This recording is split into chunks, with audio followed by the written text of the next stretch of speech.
In this video, I will show you how to turn off pop-up blockers in Safari browser on iPhone. So let's get started. Pop-up blockers stop unwanted pop-ups from appearing on browsers like Safari, but they can occasionally affect how websites work.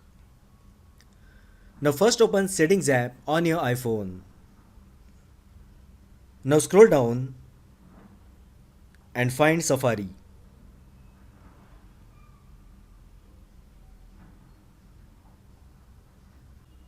Now click on Safari option.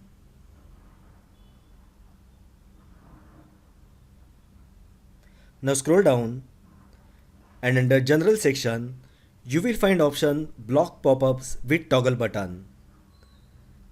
At the moment this is enabled. So simply tap the toggle button to turn it off and this will disable pop-up blocker.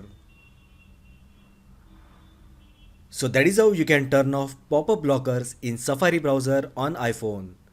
If you find the video helpful, then like the video, share with your friends and subscribe to my channel. Thanks for watching and I will see you in the next video.